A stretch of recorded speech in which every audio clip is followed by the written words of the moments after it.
Seja bem-vindo ao nosso bate-papo.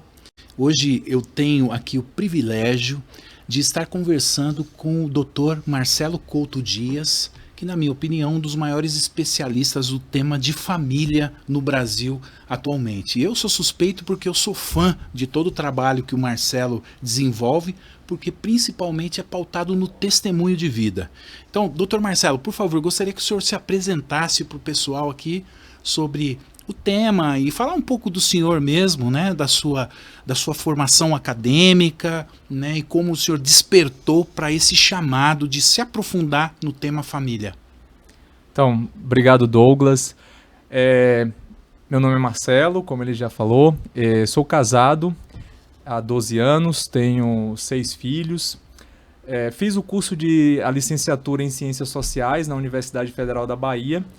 E já nessa experiência aí, no curso de Ciências Sociais, tive a oportunidade de ser selecionado para integrar um grupo de pesquisa que estava desenvolvendo um estudo nas regiões periféricas da cidade de Salvador sobre o tema pobreza e desigualdades sociais, rotas de inclusão.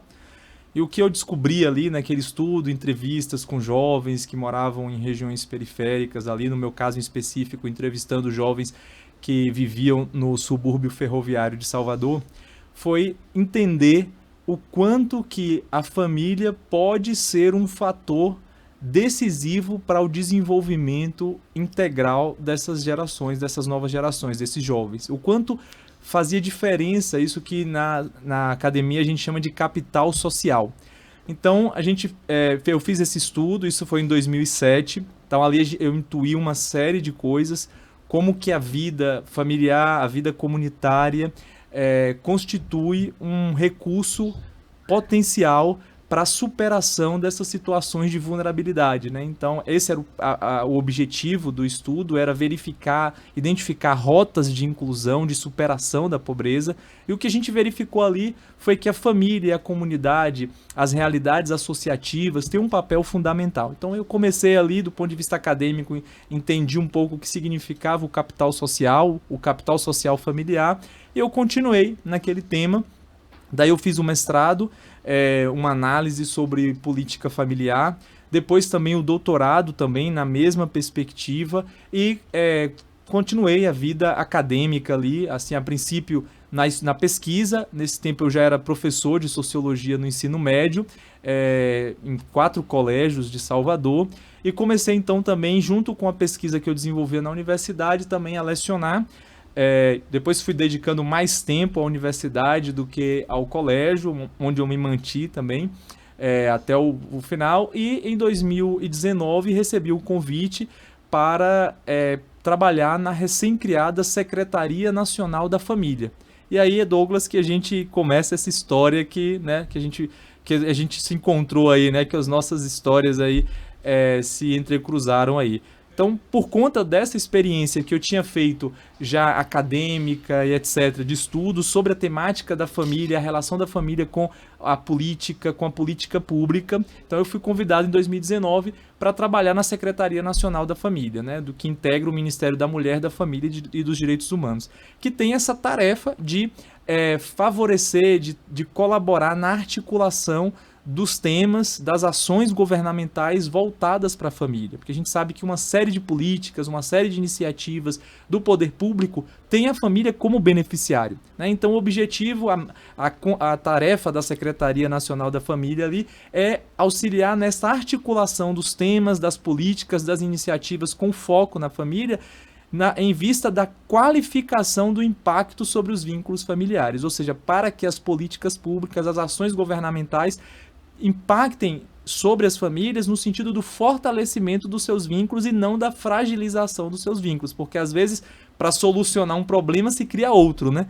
Então você quer solucionar um problema, mas não é a intenção, mas um outro problema se cria. Então, nesse sentido, as políticas públicas muitas vezes fragilizam os vínculos familiares. Então é necessário avaliar o impacto familiar das políticas públicas, sejam elas políticas de educação, políticas de saúde, políticas de habitação, para verificar se e em que medida o impacto dessas políticas sobre os vínculos familiares é um impacto positivo. Então, o trabalho que a Secretaria Nacional da Família tem hoje, por isso ela tem uma estrutura dividida em 3 departamentos: departamento de equilíbrio, trabalho e família, um departamento de formação, desenvolvimento e fortalecimento da família, que é o que atualmente eu estou como diretor, e o departamento de desafios sociais do âmbito familiar. Então, em cada um desses departamentos, essas temáticas são trabalhadas em vista dessa melhor articulação, dessa qualificação da política pública em vista do impacto sobre os vínculos familiares, do desenvolvimento da família, tendo em vista aquilo que está lá na Constituição, no artigo 226, que a família é base da sociedade e tem especial proteção do Estado. Então, a política pública é uma forma de concretizar essa especial proteção do Estado que a Constituição estabelece, reconhecendo que a família é a base da sociedade, né? É sobre ela que o edifício social se ergue, eventualmente, evidentemente, se ela está fragilizada, há um comprometimento, um risco para toda a sociedade. Se ela está fortalecida, se as bases estão bem fortes, necessariamente a gente vai ter também uma sociedade forte, né? Então esse é um pouco o trabalho que a gente vem desempenhando atualmente, né? Então é um pouco traduzir aquilo que eu vivia, estudava na universidade para ações concretas, né? Para ações com impacto ali sobre o desenho, a formulação, a avaliação da política pública, né? Então um pouco deixar o cenário acadêmico para chegar para o cenário político, que é esse cenário mesmo de traduzir essas descobertas, esses achados da pesquisa científica para a solução de problemas concretos, para o aprimoramento das ações governamentais que tem a família como seu destinatário. Muito bom. E nós entendemos, como você já disse, né, que a família é a mais importante instituição da nossa sociedade. E o reflexo disso, ele diretamente sofre o impacto na sociedade, né? Se a família, a estrutura da família, se a família vai bem, a sociedade, por consequência, vai bem. E em contraponto a tudo isso, a gente vê em vários regimes totalitários que muitas vezes a família perde um protagonismo e perde a liberdade no exercício, né, dos seus próprios direitos e das suas responsabilidades. Né, e tendo e fomentando e desenvolvendo programas que fortaleçam vínculos familiares, existe um cuidado também para que o Estado não interfira nas decisões da família e esse contraponto.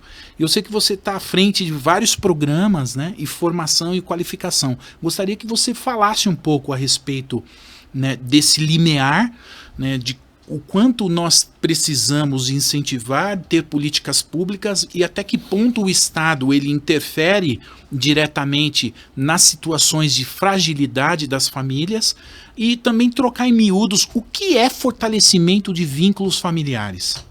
Então, interessante, Douglas. Esse é um limite. De fato, quando a gente fala da família, né, muitas vezes a gente pensa assim, não, a família é uma questão privada, né? São as pessoas que escolhem, né? Quem constitui uma família constitui por uma decisão livre. Essa é uma condição, né, que a gente tem, sobretudo, para a formação da família.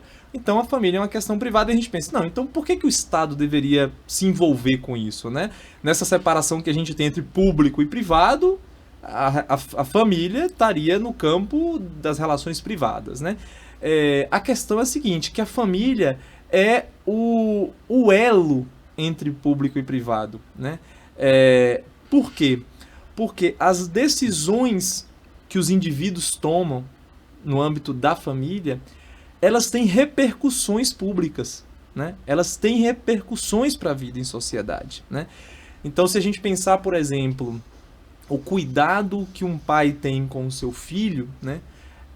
Se esse cuidado não acontece, se essa criança, por exemplo, não é adequadamente cuidada, protegida, educada e etc., isso tem uma repercussão para a sociedade. Porque, consequentemente, esse indivíduo terá menos condições de integração na sociedade e pode também não desempenhar adequadamente o seu papel. Então, as decisões, aquilo que se vive na família tem repercussão. Considerando isso, é necessário uma atenção do Estado, atenção da política pública sobre a família, porém respeitando sempre a autonomia da família, mas ajudando a que estas decisões essas ações que se vivem na família sejam vividas de acordo com a dignidade da pessoa, né? Então, por isso a gente fala, no caso brasileiro, a Constituição brasileira, a gente fala que é a Constituição cidadã, né? Que confere uma série de direitos. É verdade que a Constituição confere uma série de direitos, mas ela também estabelece alguns deveres graves, né? Então, quando a gente fala, artigo 226, a família é base da sociedade e tem especial proteção do Estado. A gente está falando de um direito, olha, tem um direito a ser protegida. A família tem um direito a ser protegida pelo Estado. Mas se a gente vai um pouquinho à frente, no artigo seguinte, a família, a sociedade e o Estado têm o dever de assegurar a criança, ao adolescente, ao jovem com absoluta prioridade, e aparece aquele rol de direitos da criança, do adolescente e do jovem. Sim. Mas o artigo começa, é dever da família, da sociedade e do Estado. Então a gente pensa, para que a família possa cumprir este dever, e a Constituição traz outros além dele, é necessário que ela esteja em condições para isso. Ou seja, para que ela possa desempenhar, ela tenha condições relacionais, humanas, econômicas para desempenhar este papel. Então, por exemplo, os pais têm o dever de garantir, de proteger, por exemplo, os filhos. Então, a gente pensa, para isso, ele tem que ter um local adequado para a família viver.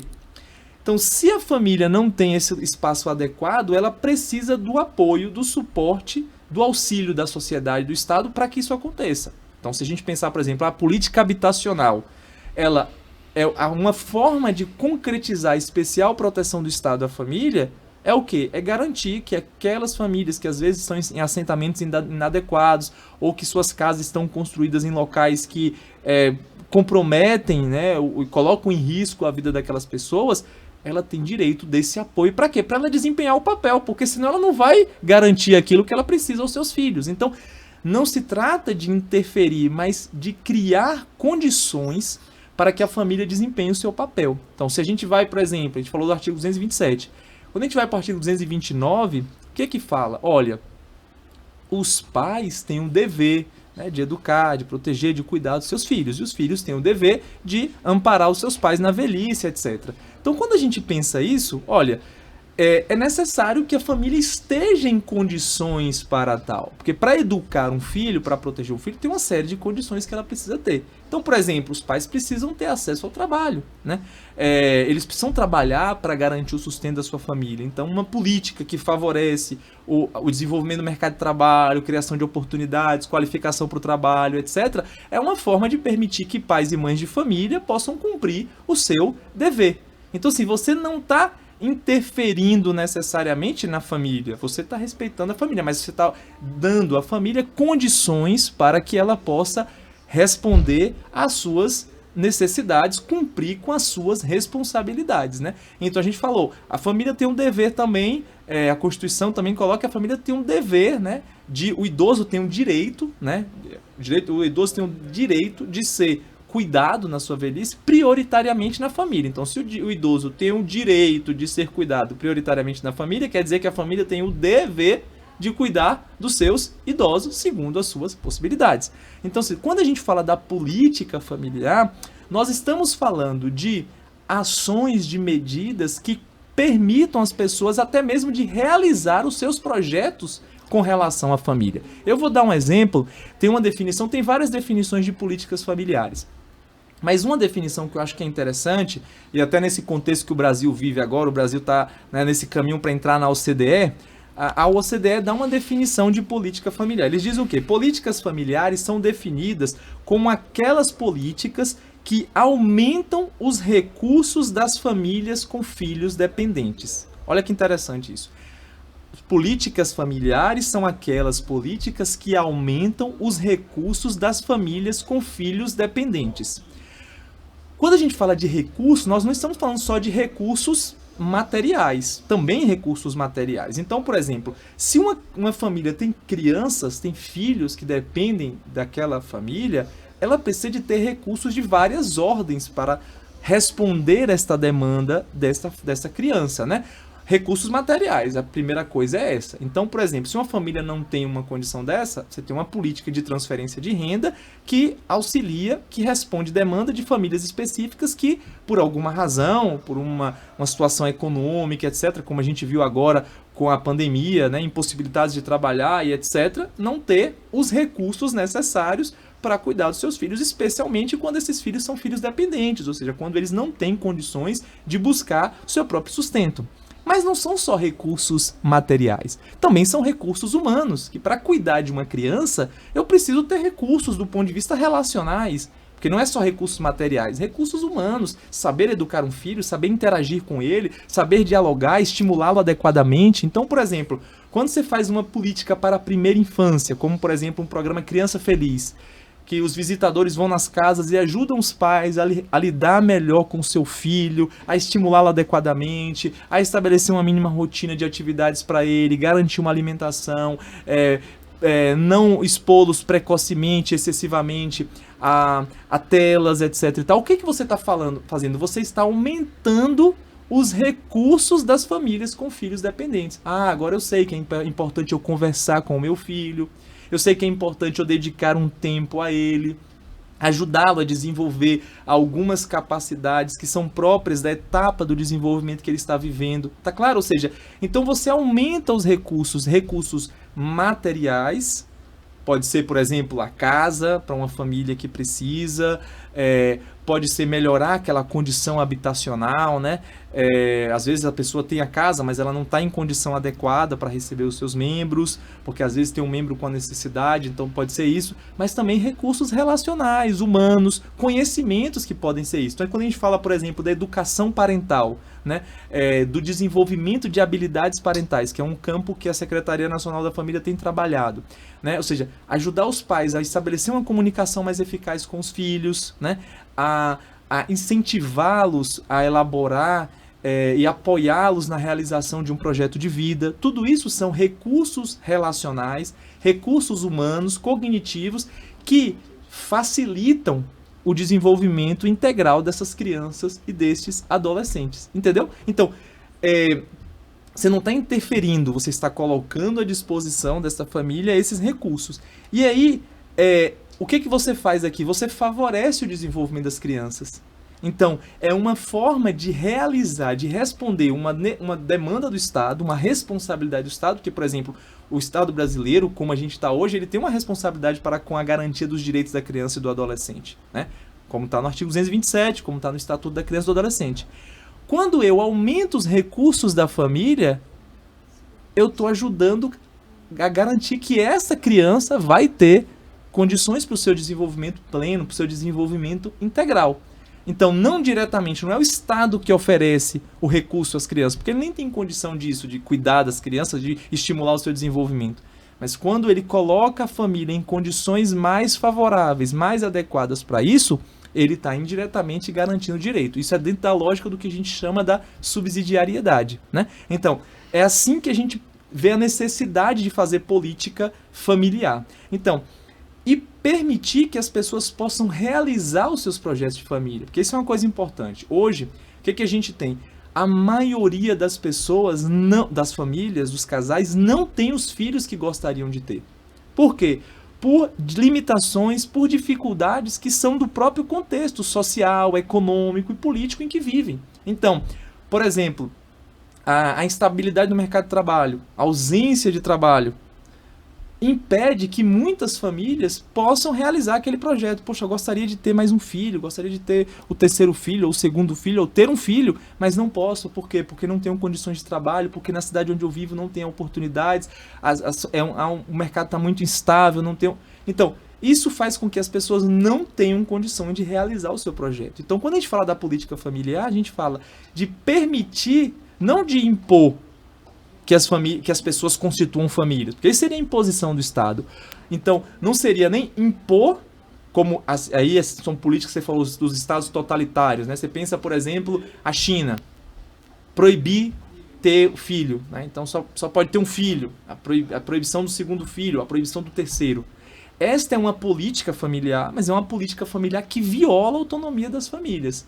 Agora, por outro lado, você não dando condições adequadas, você impede que as pessoas possam realizar. Então, às vezes, a família quer ter filhos, mas não pode. Por quê? Porque a condição habitacional é inadequada, porque é difícil acessar os espaços, porque o mercado de trabalho, porque falta condições para empreender, para levar adiante os negócios, para ter um suporte, porque hoje, por exemplo, é uma demanda muito grande, é o fato de que as famílias têm dificuldade por uma dinâmica da própria sociedade, falta de redes de apoio. Então, às vezes, o pai e a mãe trabalham, mas não tem onde deixar a criança. Então, tem um desejo de ter um filho, mas não realiza isso porque onde vai ficar o meu filho? Eu volto a trabalhar, 4 meses depois eu volto a trabalhar. Onde ele vai ficar? Não tem um espaço adequado, a renda da família não é suficiente para garantir uma pessoa que cuide, para remunerar uma pessoa que cuide, ou para matricular num espaço adequado. Às vezes a família não tem condição de um dos pais se desvincular do mercado de trabalho para assumir essa responsabilidade. Então, o que vem a ser a política familiar nesse caso?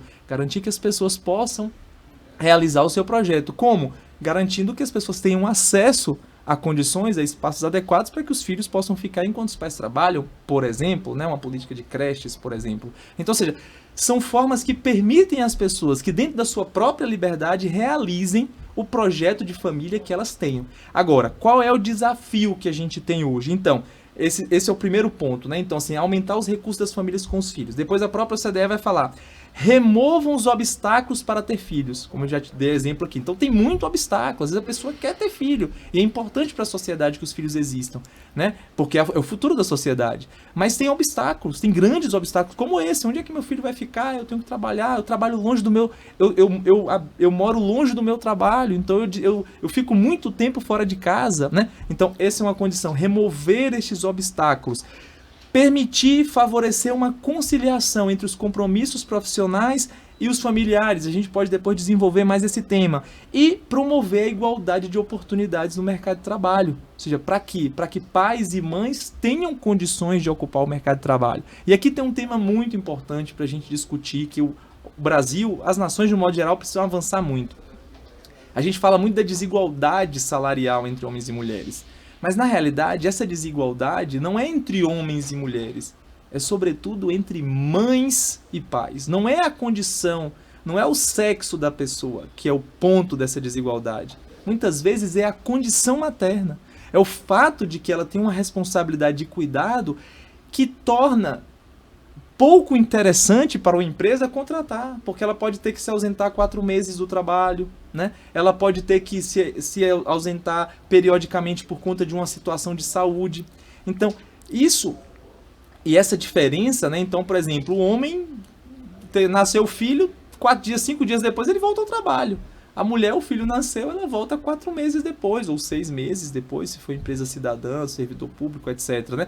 E muitas vezes a empresa acha que é pouco interessante, porque você vai interromper, vai ter que colocar uma pessoa, tem um custo que não é integralmente socializado, porque parte desse custo fica sobre a empresa, é mais custoso quando uma mãe tem que se ausentar, a empresa experimenta um custo maior. Então, isso não é igualdade. Então, muitas vezes as mulheres não têm condições, não têm igualdade de condições, por quê? Não por um machismo, como muitas vezes querem colocar, mas sobretudo por essa condição dela de mãe, que exige um cuidado específico, e às vezes a sociedade não socializa esse custo porque é um custo, que a mulher tenha que despender um tempo para o cuidar dos filhos, sobretudo naquele momento inicial, e a não socialização desse custo faz com que muitas empresas não garantam essa igualdade de oportunidades. Então isso é um outro desafio da política, ou seja, então a política é no sentido mais de remover obstáculos e garantir acesso a recursos, não só materiais, mas também humanos, relacionais, cognitivos, para que as famílias, especialmente aquelas com filhos ou com membros dependentes, com membros que demandam cuidado, como também é o caso dos idosos, que é um desafio que a gente pode também desenvolver um pouco mais, né, com essa transição demográfica que a gente vive, um número grande de famílias começam a ter idosos durante mais tempo, com aumento da expectativa de vida, no contexto familiar, demandando cuidados. Então essas famílias precisam também de recursos e muitas vezes precisa de tempo. Para quê? Para assumir essa responsabilidade, né? Como está previsto na Constituição. A prioridade é ser cuidado no âmbito da sua família. Mas para isso, a família precisa ser apoiada. E a política familiar, então, é este apoio, é esse suporte que deve vir para a família para que ela esteja em condições humanas e materiais e relacionais para responder a essas tarefas que lhes são próprias. É esse o contexto que a gente fala da política familiar. Ou seja, então é importante entender isso. Ou seja, não pode ser uma intromissão no projeto que a pessoa faz. Ou obrigá-las ou proibi-las de fazer uma certa coisa, né? Ou o casamento, ou a geração dos filhos, etc. Mas é no sentido de dar um suporte. Por isso, dentro da perspectiva da subsidiariedade, né? Ou seja, a política familiar ela tem que ter um caráter subsidiário, de apoio, de suporte, para que as pessoas possam realizar o seu projeto e responder sem muitos obstáculos a essas demandas que são inerentes à sua própria condição de família, que é sobretudo o cuidado dos filhos, o suporte com os idosos, o cuidado, né, entre marido e mulher e assim por diante, né, no âmbito do casal, da parentalidade e da relação intergeracional. Muito bom, Marcelo. E eu sei que vocês da Secretaria e também do Ministério como um todo, né, da Mulher, Família e Direitos Humanos, vocês têm trabalhado o Observatório Nacional da Família. Né, e eu acredito que vocês já tenham colhido informações, né? E eu queria saber queria que você falasse um pouco dessa realidade. Vocês têm acompanhado também um processo de transformação da família, até mesmo pela questão demográfica de regiões. Se nós analisarmos na própria história, a gente vê que com o desenvolvimento tecnológico e a revolução industrial, esse êxodo rural, as famílias que tinham determinado comportamento porque trabalhavam com agricultura, tinha um certo formato familiar também no campo, e quando vem para a cidade, isso tudo vem sendo moldado para uma necessidade, uma realidade também de estrutura, de cidade grande. Já é possível vocês fazerem um diagnóstico desta realidade, para onde o perfil da família e os arranjos familiares estão caminhando no Brasil? Então, é interessante, Douglas. De fato, a gente vive uma transição, né? A dinâmica da família, isso é o que tem ensejado muitos estudos, né? Diversos centros de pesquisa têm se dedicado aos estudos de família, né? Que são justamente esse campo novo que vai se abrindo nas ciências sociais, nas ciências humanas, mas muitas vezes até nas ciências da saúde e tal, para entender que dinâmica é essa. E você já apontou algumas mudanças sociais, então assim, o que a gente tem no geral? Temos mudanças sociais que ensejam mudanças familiares, né? Então, como você falou, o êxodo rural, a industrialização, a dinâmica do mercado de trabalho, tudo isso enseja uma série de mudanças familiares. Porque a família, ela ora se adapta, ora resiste, né, a essas mudanças. Então a família ela está sempre ali, ou seja, mudanças sociais e mudanças familiares caminham juntas, porque a família, como a gente falou, é a base da sociedade. Então ela sofre o impacto dessas mudanças e ela é necessária, ela vê uma necessidade de se readequar diante dessas necessidades. Então, por exemplo, num contexto de uma população vivendo prioritariamente na zona rural, o que você tem? Uma certa simbiose entre o espaço do trabalho e o espaço da família. As pessoas não tem essa separação entre o ambiente do trabalho e o ambiente da família, né? Então, um artesão, ele trabalha ali, a oficina dele é do lado de casa. Então, os filhos estão ali, ele está trabalhando. Um agricultor, ele trabalha no entorno da sua casa, né? Isso é uma coisa. Quando as pessoas vão trabalhar na indústria, no portão, na hora que ele bate o ponto lá, ele entra e o filho não entra. Então, enquanto o pai, às vezes, está ali numa oficina e o filho grita, ele socorre, ele está no campo e o filho está junto dele, etc., se ele entra na indústria, o pai e a mãe, o filho tem que estar em algum outro lugar. Então, nessa dinâmica, é claro que a família não pode manter a sua estrutura, o seu modo de funcionamento. E até porque o homem e a mulher, eles vão se deslocar de acordo com as oportunidades. Então, aquela família mais extensa, mais ampliada, aquela rede de apoio que tinha, tende a se desfazer, porque um membro da família vai para cá, outro vai para lá, um tem uma oportunidade de emprego num canto, outro vai para o outro, né? Isso começa com a família, entre os membros de uma família, pensando numa família mais extensa, e às vezes chega até no ponto da mulher em um canto e o marido no outro, por uma questão do trabalho. Então isso traz uma série de mudanças. A primeira mudança dessa é uma redução da taxa de natalidade, né? Então, na taxa de fecundidade das mulheres.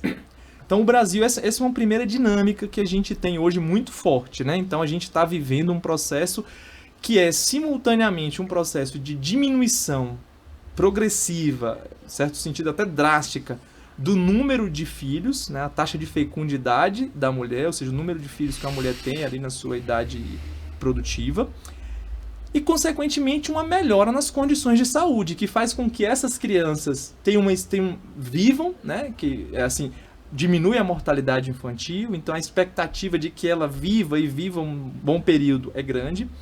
Enquanto isso, os idosos também passam a viver mais. Então, o que você tem? Você tem uma grande mudança, e o que está acontecendo especificamente no Brasil? A gente está vivendo essa transição num intervalo muito pequeno. Essa transição já se deu, essa que o Brasil está experimentando agora já se deu em alguns países, na Europa, por exemplo, só que se deu num prazo maior. O Brasil está vivendo essa mesma transição no intervalo de tempo menor.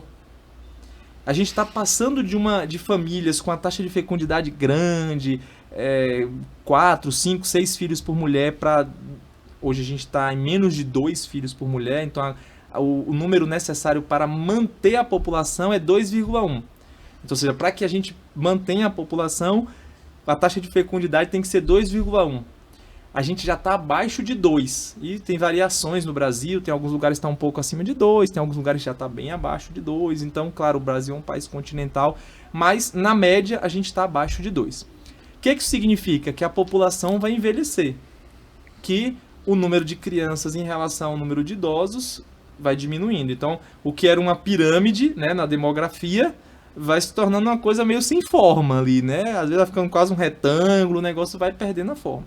Isso tem uma série de implicações. Por quê? Porque esses idosos demandam mais cuidado. E eles precisam estar recebendo o que aquela população economicamente ativa, aqueles adultos que estão no mercado de trabalho, produzem, né? E a gente tem uma série de implicações para a previdência, né? Porque aí você tem uma demanda muito grande por serviços de saúde, por previdência. Por quê? Porque as pessoas passam a viver mais. Então essa é uma transição muito importante que a gente tem. E também do ponto de vista dessa responsabilidade que eu falei que a Constituição coloca, né? Esse direito do idoso de ser cuidado prioritariamente na família, fica mais difícil. Porque numa família que tem 4, 5 filhos, é mais fácil encontrar aquele que vai cuidar do idoso. Numa família com um filho só, né? Fica mais difícil. Então imagine, por exemplo, 2 filhos únicos que se casam e eles têm um pai e uma mãe, um pai e uma mãe. Então em algum momento vamos ter 4 idosos demandando cuidado e atenção, mas tem 2 adultos. E esses 2 adultos têm compromisso no mercado de trabalho. Às vezes tem um filho também para cuidar. Então, ou seja, isso traz uma série de demandas do ponto de vista do cuidado, que aí você vê a necessidade de um cuidado que está fora da família, a necessidade de profissionais do cuidado, de um suporte maior em termos de saúde, mas o custo disso, quem vai assumir? Né? Vai ser um custo compartilhado na sociedade, esse custo deve ser assumido por cada família, e as famílias que não tiverem condições de, no mercado, contratar esses profissionais. Como vai ser a política pública sobre isso? Então, essas são dinâmicas que a gente vive. Além disso, tem uma certa... Aí a gente vai falar num ponto de vista mais cultural. O que a gente pode chamar de uma implosão do tempo, né? Assim, a gente desvalorizou primeiro o passado, né? Porque o passado ficou associado com erro, com as trevas, etc. e tal. Então, culturalmente, a gente durante um tempo aprendeu a desvalorizar o passado e a projetar no futuro, numa sociedade livre, numa sociedade igualitária, etc. Né? Então a gente fez essa transição. Então, primeiro, a gente tinha um respeito pelo passado. Depois a gente começou a desvalorizar o passado e esperar um futuro. E a gente chegou num momento muito drástico do ponto de vista cultural, que a gente não acredita mais no futuro, que a gente já não valoriza mais o passado. Então o tempo implodiu, não é explodiu, implodiu, né? E aí sobrou o aqui e agora. E nisso as pessoas vivem uma vida muito assentada, onde fica difícil elaborar, isso a gente está falando de um ponto de vista mais antropológico, cultural, né? elaborar esse projeto de família, de cuidado, de dedicação ao outro, né? Então as pessoas tendem a retardar estes compromissos, né? O caso, por exemplo, o casamento, por exemplo, ou tende a preferir relações mais fluidas, compromissos mais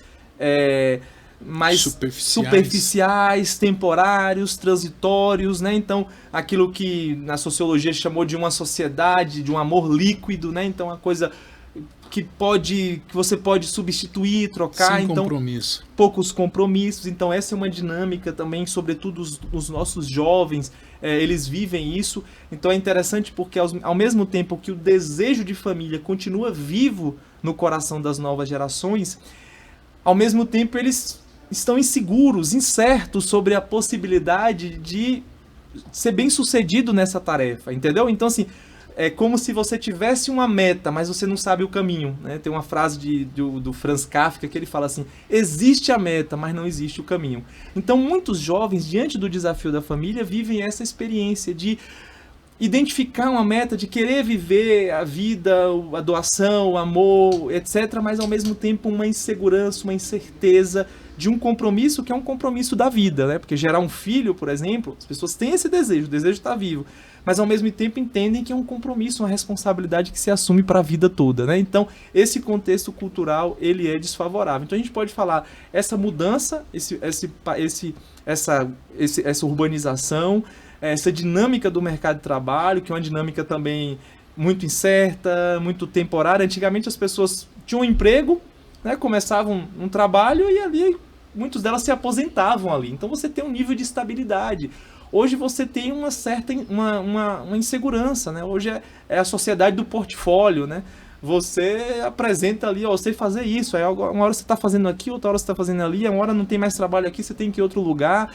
Então, essa dinâmica também, alguns autores até falaram assim, seria a morte da família? Ou seja, numa dinâmica dessa, como é que se vive a família? Como é que se vive compromissos perenes numa sociedade onde tudo é transitório, né? Então, isso é uma dinâmica cultural que as pessoas precisam aprender a viver com isso. Isso é fonte de muita incerteza para as pessoas, muita insegurança, né?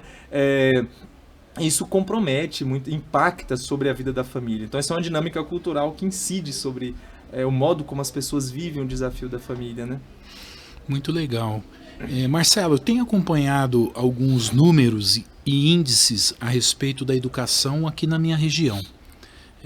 Aqui são 11 cidades aqui praticamente mais próximas ao aglomerado urbano de Jundiaí, e por ser presidente da Comissão de Educação da Câmara Municipal de Jundiaí, e a gente fazer um trabalho também incentivando as pessoas a assumirem esse protagonismo, a gente viu que a educação básica ela tem um resultado muito melhor do que a partir do 5º ano ou até mesmo no ensino médio.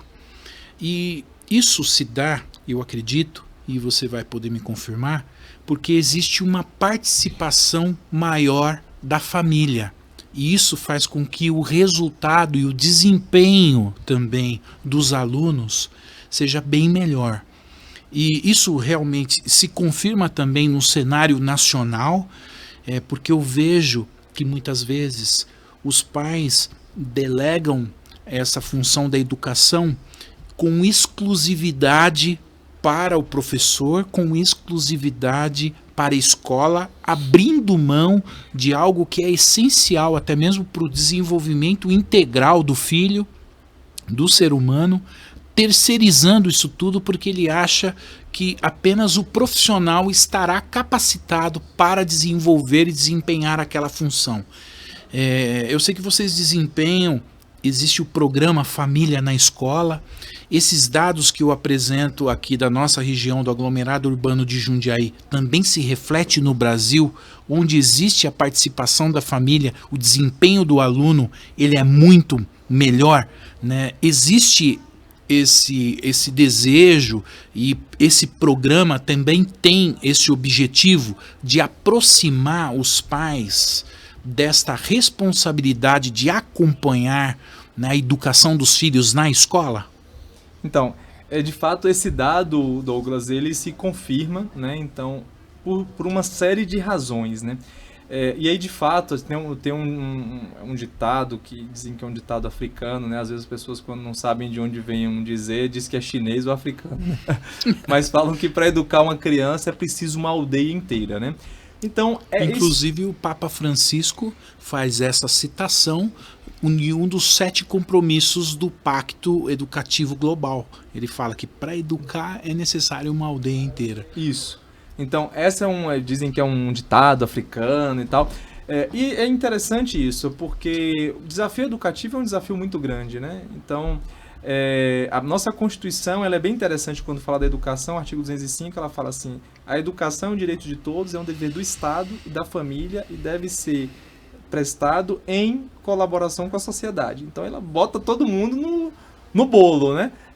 Então fala do Estado, fala da família e fala da sociedade, ou seja, em colaboração com a sociedade. É interessante ler bem, né, entender bem o espírito que estava ali quando o nosso Estado foi, a partir de 88, constituído desta forma, né? Então tem que ter esse compromisso. E como você falou, nas séries iniciais, até por uma questão fisiológica, por assim dizer, das crianças, as pessoas percebem isso, que aquela criança precisa ser acompanhada naquilo ali.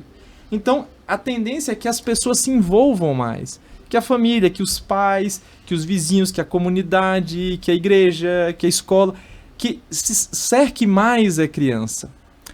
Ao passo que, à medida que ela vai ganhando uma certa autonomia, que é própria também do seu desenvolvimento, inclusive fisiológico, ela tem uma capacidade maior, a gente vai tendendo a se desinteressar deste processo. Então, vou dar um exemplo simples para ficar aqui, para a gente ficar na experiência mesmo. Um filho pequeno, eu tenho que levá-lo e buscá-lo na escola, ou então providenciar alguém que faça isso. Eu não vou deixar meu filho sair pela rua e ir andando, né? Então, o pai se organiza no trabalho, ou então ele pede para um vizinho buscá-lo, ou ele pede para o pai do colega e tal. Então, assim, a criança, ela é levada e é trazida da escola por um responsável. O pai, o vizinho, a mãe, o tio, a avó, o avô, o irmão mais velho, alguém. Então, assim, você tem uma participação. Você vê o que está acontecendo, você ouve um feedback de uma pessoa que está lá, você vai buscar o filho na escola, olha, tem que ter atenção com isso, olha, a atividade dele está vindo sem fazer e tal. Quando ele ganha essa autonomia para ele ir sozinho, aí você deixa ele ir só. E aí você acha, então não preciso mais eu ir lá. E aí na hora de falar assim, olha, tá vindo atividade sem fazer, aí você não tem a quem falar isso. Aí você bota um bilhete lá dentro do caderno que você também, o pai não vai abrir esse caderno quando chegar. Tá entendendo? Então assim, não tô nem falando de uma coisa muito teórica, uma coisa prática, só pra gente ver como que isso acontece. Então, de fato, essa redução no envolvimento, ela é muito prejudicial. E ela é uma fonte de exposição ao risco para as crianças. Então, tem comportamentos de risco, a ciência da prevenção fala de comportamentos de risco. O que é um comportamento de risco? É uma atitude que a criança, o adolescente, o jovem toma e que pode comprometer o seu desenvolvimento, a sua saúde no sentido mais amplo do termo, né? Então, evasão escolar, mau desempenho acadêmico, experimentação, né? Experimentação de álcool, de drogas, etc. e tal. Tudo isso são comportamentos de risco, atividades ilícitas, comportamentos antissociais, pichar um muro da escola, quebrar uma carteira e tal. Então, por quê? Porque ele tem menos esse acompanhamento dos responsáveis. Então, o que a gente precisa? Aí, voltando àquela coisa que a gente falava, da política familiar, como a necessidade de ampliar os recursos das famílias com filhos, aí tá aí. Uma das coisas que a gente tem que ampliar é a necessidade, orientar adequadamente, sensibilizar as famílias para a necessidade de manter o acompanhamento, claro que de uma outra forma. Agora não é mais tomando ele pela mão e atravessando a rua com ele, mas é que acompanhamento que cabe a uma criança de 10, de 12, de 14, de 16 anos. Então, as famílias precisam ser sensibilizadas, porque aí não é mais a natureza dela que pede. O estágio do desenvolvimento de uma criança de 5 anos pede que alguém o carregue pelo colo, às vezes até a escola.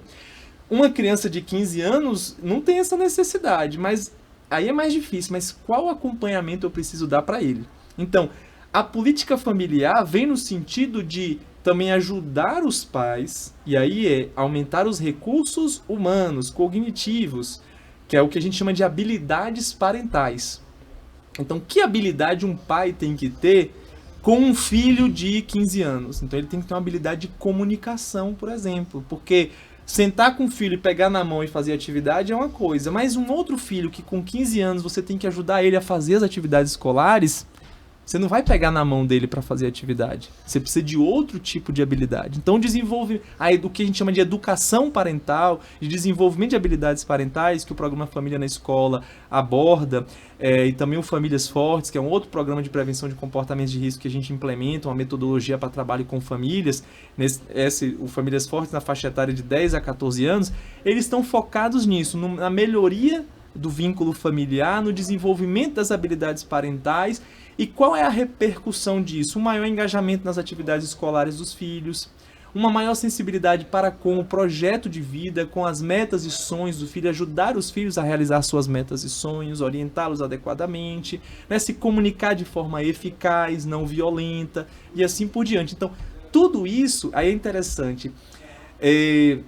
A gente está falando da política educacional. Então, o que a gente quer? Melhorar os resultados no ensino fundamental 2 e ensino médio, que é o que você falou aí, né? Os resultados no ensino fundamental 1 tá indo bem. Mas quando a gente vê que quando chega no ensino fundamental 2 e no médio, cai.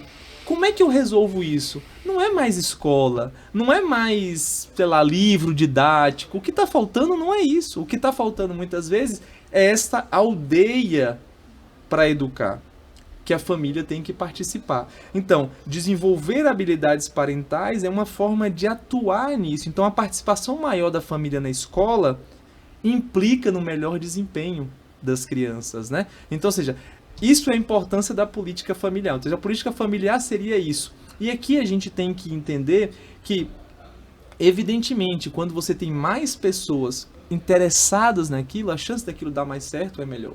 Então, ou seja, se quem está interessado na educação não são só os professores, não é só o sindicato dos professores, não é só a comissão de educação da Câmara de Vereadores, mas também a comunidade está interessada, a comunidade tem informação sobre isso, então você vai ter uma condição melhor para aquilo. Então é importante envolver. Como é que envolve isso? Chamando ela para participar. Então a gente tem, por exemplo, um projeto de lei que está em apreciação na Câmara Federal, que ele trata do quê? Dos pais terem o direito de se ausentar até 8 horas por semestre das suas atividades laborais para acompanhar atividades escolares. Isso é uma coisa interessante. Então, assim, eu posso, a cada 3 meses, me ausentar por 4 horas para quê? Para ir na escola do meu filho, para acompanhar uma atividade que vai fazer. Então, isso é uma forma, ou seja, isso você está fazendo o quê? Conciliando responsabilidades laborais com responsabilidades familiares. Isso é interessante. Você fala, mas aí a empresa vai ficar prejudicada. Olha, mas a sociedade toda vai se beneficiar. Porque se essas crianças estudam bem, amanhã vai ser essa empresa que vai ser beneficiada, que vai ter mais gente mais produtiva. Porque se ele vai bem na escola, amanhã ele vai ser um trabalhador mais produtivo. Se ele vai mal na escola, ele vai ser menos produtivo. A nossa população brasileira é muito pouco produtiva. Os nossos jovens são pouco produtivos. Por quê? Porque falta desenvolvimento de capital humano. Entendeu? Então, ou seja, investir na família é uma estratégia muito eficaz, inclusive para a superação da pobreza, para a melhora do capital humano, para a melhora da produtividade dos trabalhadores. Entendeu? Então, assim, é uma forma indireta de você atacar um problema que tem muitas repercussões. A melhoria do funcionamento familiar, ele tem repercussões de diversas ordens, inclusive a saúde. Ou seja, contextos familiares de conflito são mais propícios ao desenvolvimento de transtornos mentais em crianças e adolescentes. Isso é uma coisa séria. Foi feita uma pesquisa aqui no interior de São Paulo que descobriu que 25% dos pré-escolares, das crianças ali de até 6 anos, tinham algum tipo de transtorno mental. E, felizmente, ou infelizmente, podem falar felizmente, eram associados a causas modificáveis, como, por exemplo, o funcionamento familiar. Então, melhorar o funcionamento familiar diminui a incidência de comprometimentos, de ansiedade, etc., e outros transtornos em crianças e também adolescentes. E Marcelo, isso pode também estar acontecendo porque é difícil até mesmo para os pais que têm a necessidade, por exemplo, de trabalhar, de prover o sustento para casa e que acaba terceirizando. A criança acaba entrando na escola às 7 horas da manhã e sai às 19 horas. O pai trabalha e a mãe trabalha. E os dois precisam trabalhar para prover o sustento da casa. Tá? Encontrar esse equilíbrio trabalho e família para que, num contexto familiar, tenha um convívio e o desenvolvimento pleno ali do filho, mas também um bom convívio familiar. É uma realidade difícil, porque várias mães gostariam de estar em casa cuidando dos filhos. E muitas delas precisam compor o orçamento de casa. E vários pais também gostariam de ter mais tempo livre para estar com os filhos. Eu sei que vocês também desenvolvem um trabalho de equilíbrio entre trabalho e família. Eu queria que você falasse um pouquinho a respeito disso. Esse é um outro tema fundamental, né? Que até como a gente falou aqui, no campo da política familiar, conciliação família e trabalho é um tema de destaque, né? E amplamente consensual, né? Se você for ver, tem alguns temas ali na família que tem uma divergência maior de posições políticas, mas quando a gente fala da conciliação entre responsabilidades laborais e responsabilidades familiares, a gente tem um consenso cada vez maior da necessidade de favorecer essa conciliação, de favorecer este equilíbrio, né? Por quê? Porque, de fato, como a gente falou, as condições de trabalho atuais, elas muitas vezes são desfavoráveis a essa conciliação.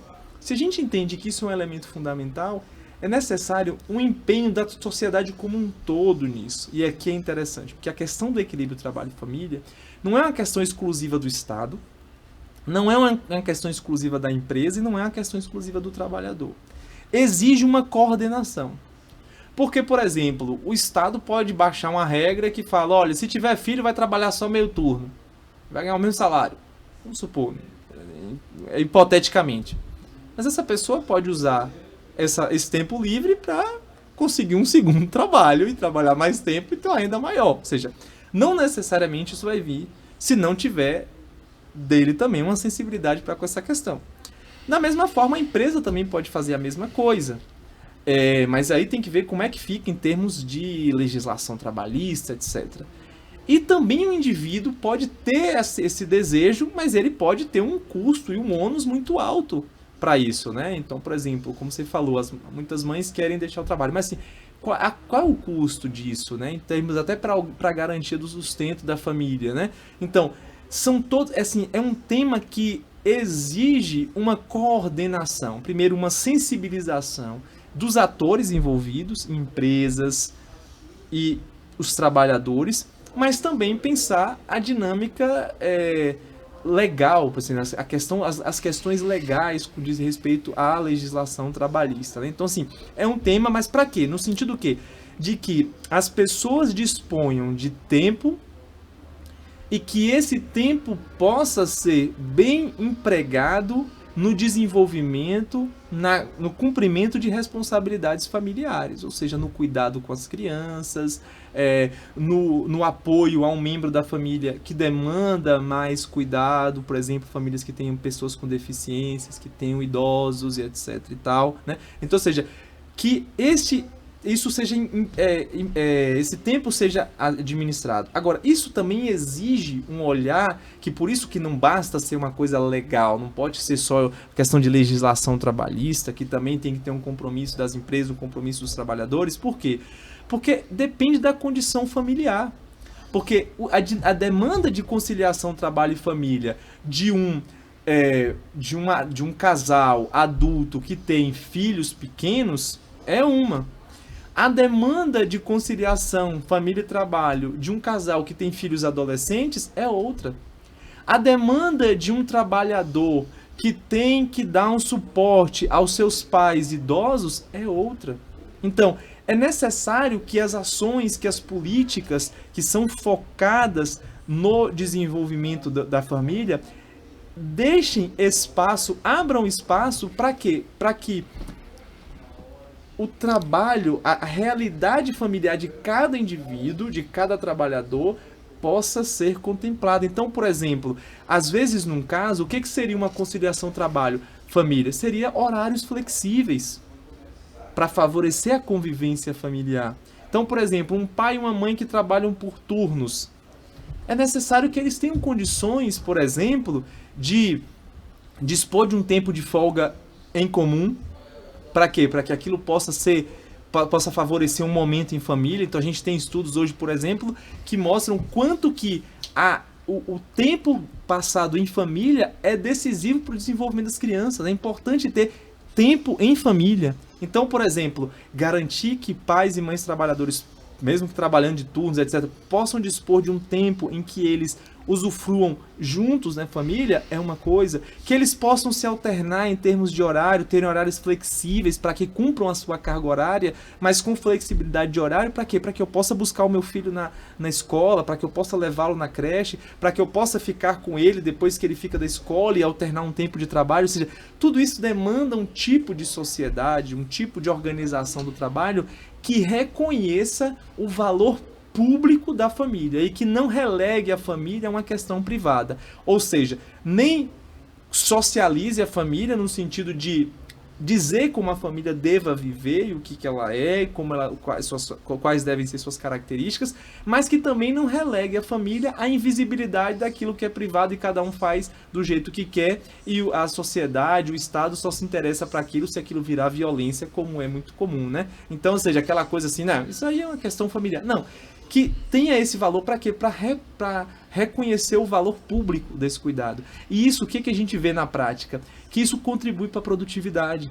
Homens e mulheres que têm essa possibilidade melhor de conciliação entre demandas de trabalho e demandas familiares, eles tendem a ser mais produtivos. Então, às vezes, até uma flexibilização na carga horária, no horário de trabalho, pode não comprometer a produtividade de um trabalhador. Por quê? Porque aquele tempo que ele produz é mais produtivo. Por quê? Porque ele tem consciência de que ele cumpriu com suas responsabilidades, de que ele cuidou daquele filho, de que ele levou aquele filho na escola como ele deveria, que ele pôde acompanhar uma certa atividade, que se ele tem um filho com necessidade, que ele pôde acompanhar naquela consulta, naquele momento ali. Então, isso favorece. Então, é um desafio, mas que exige toda uma revisão em termos de sociedade.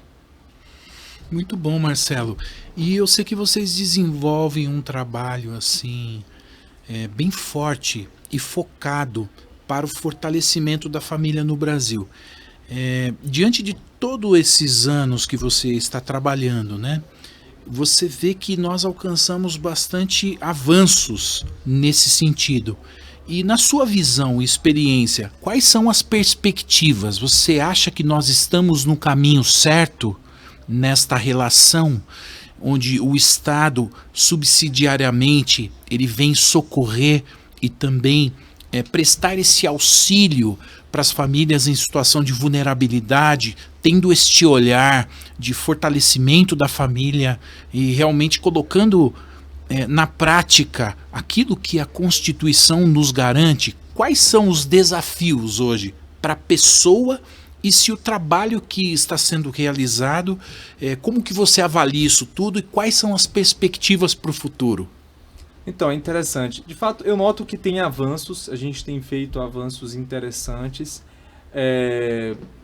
Em certas medidas são avanços tímidos, porque a demanda, a complexidade do problema é grande. Então, a gente não está falando de uma questão só legal, não é a solução da questão da família, não é uma questão que passa por uma lei somente, é uma questão que tem aspectos políticos, tem aspectos econômicos, tem aspectos culturais. Então tudo isso assim é socioeconômico, político, cultural. Então é complexo o problema, né? Mas eu acho que a gente tem feito avanços. Do ponto de vista da política pública, o que é necessário é superar o caráter fragmentário das ações. Então, muitas vezes as ações são feitas para socorrer famílias em situação de vulnerabilidade. Políticas negativas, né? Isso, você tem que fazer isso. Você precisa socorrer uma situação específica. Mas você tem que pensar como chegar antes, como agir de forma preventiva e proativa em termos do que diz respeito à proteção da família. Então, o que acontece muitas vezes? A família não tem condições de garantir o seu próprio sustento. Então, você vem em socorro dessa família com, por exemplo, transferência de renda. E a gente tem que fazer isso, né? Isso é uma realidade, a gente viu agora com essa pandemia que isso é necessário. E já víamos vendo há muito tempo antes, né?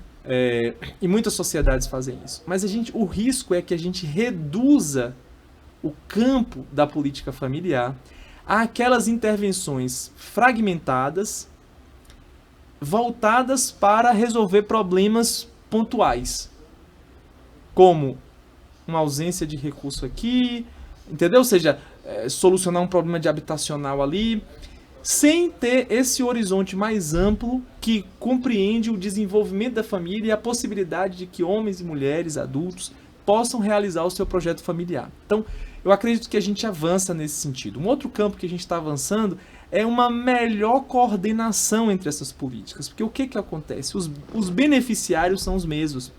Mas, às vezes, a coordenação das políticas não dialoga entre si.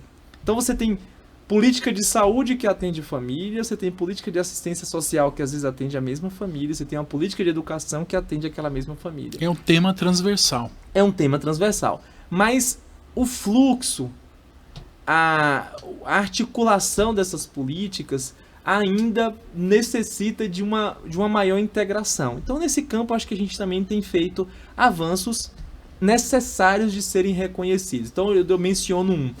Em 2020, foi instituída a Estratégia Nacional de Fortalecimento dos Vínculos Familiares. É o Decreto 10.570, de 9 de dezembro de 2020. O que essa estratégia faz?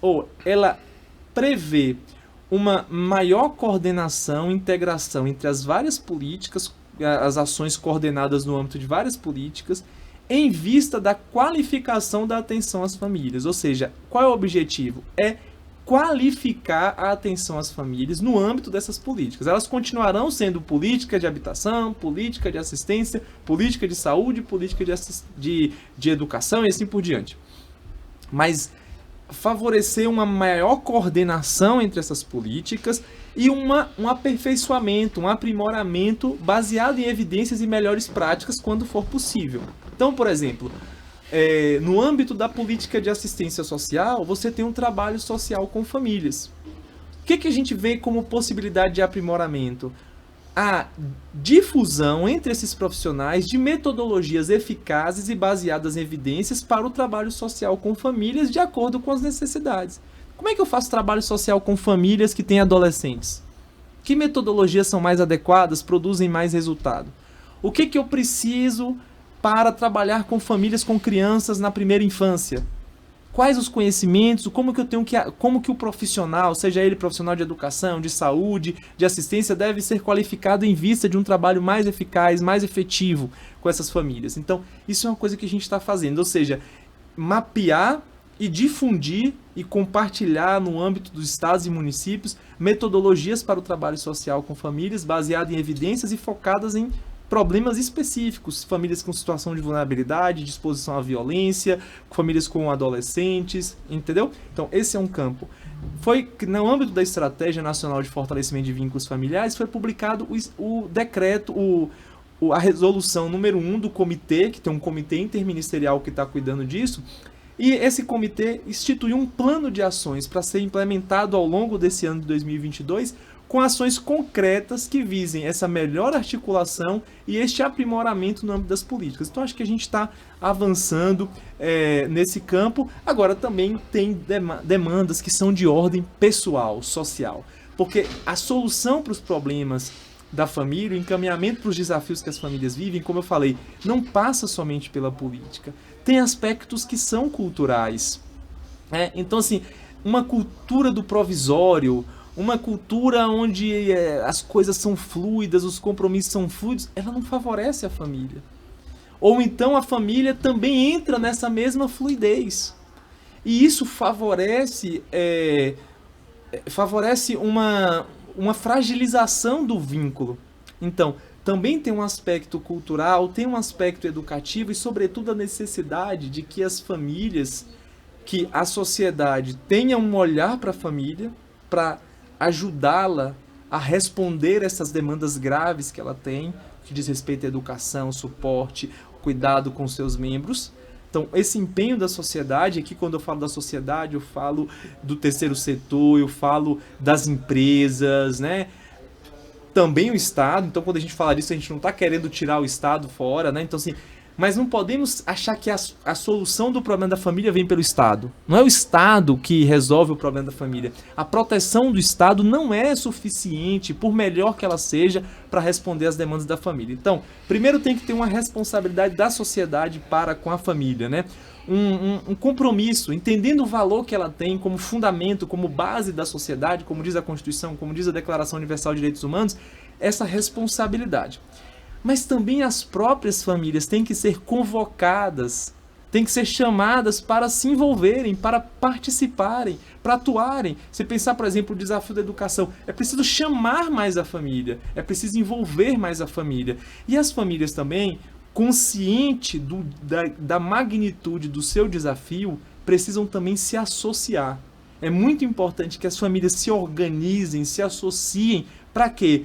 Para tanto compreender os seus desafios, porque nem sempre as famílias têm clareza dos desafios que elas enfrentam e da origem deles, e também para encaminharem soluções que sejam adequadas às suas realidades. Então, o compromisso da política, o compromisso do Estado e o compromisso das próprias famílias de retomarem esse seu protagonismo, essa sua responsabilidade e procurar, junto com outras famílias, e aí aqui a gente tem uma realidade que é muito pouco difundida no Brasil, em alguns países a gente tem muito, que são as associações de família. Para quê? Para responder esses desafios que a gente falou. Esses desafios desde compreender a resposta que se dá, até também procurar suporte, ajudar uma a outra, né? Então, se as famílias têm um desafio de educar, elas podem se ajudar nisso, né?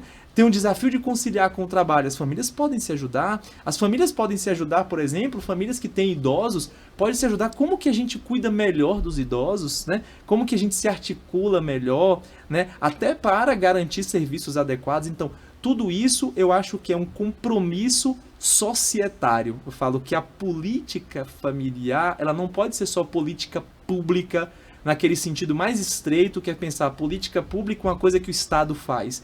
Tem que ser uma política societária, tem que ser um compromisso da sociedade, né? Pensarmos uma sociedade do bem-estar, e não só um Estado que promove o bem-estar, mas uma sociedade comprometida com o seu bem-estar, desde o seu indivíduo, as suas famílias, a sociedade, as realidades intermediárias e também o Estado. Eu acho que esse que é o caminho que a gente tem que trilhar se a gente quiser, de fato, ter famílias que estejam à altura de enfrentar os desafios que lhe compete e garantir o futuro para a nossa sociedade.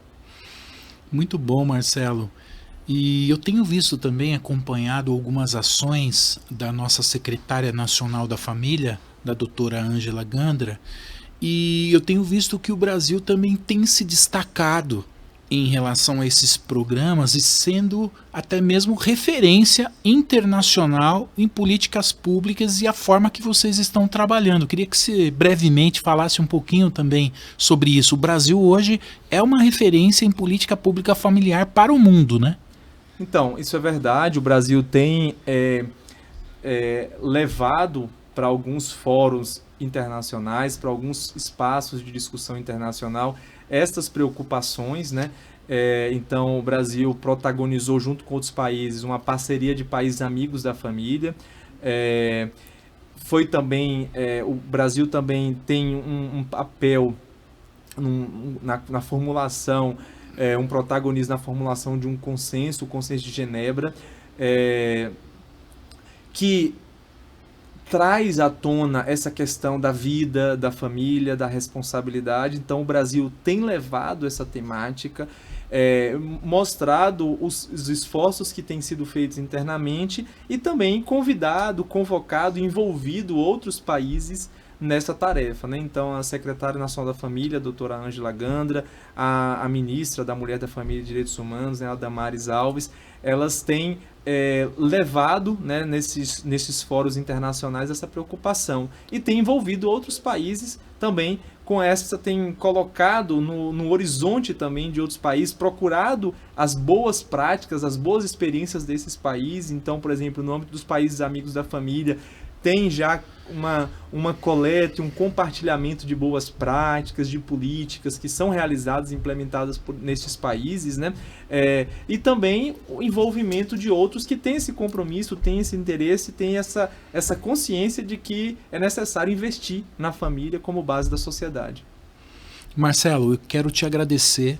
Muito obrigado, foi muito enriquecedor esse nosso bate-papo. Eu acredito que vai contribuir também para a ampliação da visão de várias pessoas que vão acompanhar posteriormente esse nosso bate-papo. E queria que você fizesse algumas considerações finais aí para a gente encerrar. Então, eu queria primeiro, Douglas, agradecer aí o seu empenho, o seu compromisso assim, aqui no âmbito do município de Jundiaí, né? Você tem mostrado, tem colocado essa pauta no cenário da discussão aqui no município, né? Foi lançada aqui a Frente Parlamentar de Defesa da Vida e da Família, tem ajudado outros municípios, outros parlamentares de outras cidades a fazerem o mesmo, a replicarem essa iniciativa no âmbito do Poder Legislativo de outros municípios, né? Então acho que isso é muito interessante, esse seu compromisso, então acho que e também de levar à comunidade, à sociedade essas preocupações, porque às vezes essas discussões, esses temas que são discutidos no âmbito da política, a maior parte da população passa um pouco despercebido, isso só passa a fazer parte do dia a dia das pessoas quando vira polêmica, quando isso vira divergência e tal. E tem uma série de coisas, de decisões que são tomadas diariamente, né? Que tem impacto sobre as pessoas e que as famílias precisam estar envolvidas, né? Então, assim, se vai e toma decisão na Câmara de Vereadores ou na Assembleia, na Câmara dos Deputados e etc., na Assembleia Legislativa, sobre, por exemplo, os trabalhadores da indústria todos estão lá para manifestar sua posição. Se vai falar alguma coisa sobre os professores estão lá. Mas a gente vê que a família não, né? Vai se decidir sobre a família e não tem as representações da família lá, né? Então, é muito importante você estar trazendo esse tema, né? Eu acho que isso é relevante, e sobretudo nesse diálogo com a comunidade. Então, eu acho que parabéns aí para você por esse trabalho, né, próximo ali ao cidadão, nessa busca de soluções práticas para problemas concretos que as pessoas estão vivendo no seu dia a dia, porque é isso que importa, né? Essa política como uma política do bem comum, um compromisso com o bem comum. Então acho que isso é muito relevante. E assim, o que eu diria é que assim, da necessidade da gente agregar mais pessoas nisso, né? De ter mais pessoas conscientes da sua responsabilidade, né? Conscientes de que ele tem um papel. Isso é a cidadania, né? Cidadão não é, eu tenho meus direitos, eu sou cidadão. Olha, o cidadão é aquele que tem uma responsabilidade, que tem um compromisso com o bem comum, com a vida pública, né? E eu acho que essas iniciativas, né, como esse diálogo aqui, eu espero que elas possam ser também um incentivo para esse envolvimento, esse compromisso das pessoas com o seu papel, com a sua responsabilidade, com aquilo que a gente está falando, né? Então, a educação, qual é o meu papel? A educação, qual é o problema? É o MEC, é o ministro, é não sei o quê. Será que eu, enquanto pai, o que eu, enquanto pai, posso fazer pela educação do meu filho, pela escola do meu bairro, né? O que eu, enquanto cidadão, posso fazer pela melhoria das condições da minha comunidade? Então, se a gente assumir essa responsabilidade, eu acho que a gente constrói um país melhor. Muito obrigado, Marcelo. Que Deus abençoe a sua missão e a sua família. E em breve eu espero ter essa oportunidade de nós avançarmos no diálogo sobre esse tema que é fundamental para a vida de todos nós, que é a família. Obrigado, eu quero Paulo. aqui agradecer, muito obrigado você que nos acompanhou até agora. Eu peço que você curta aqui o canal, se inscreva no canal e também compartilhe e comente. E eu quero agradecer aqui também de forma muito especial ao Felipe Martelli e toda a equipe do Tower Podcast, que é o mais novo e completo espaço para podcast aqui da nossa região. Procure dar acesse também no Instagram e nas redes sociais. Muito obrigado e um abraço a todos vocês.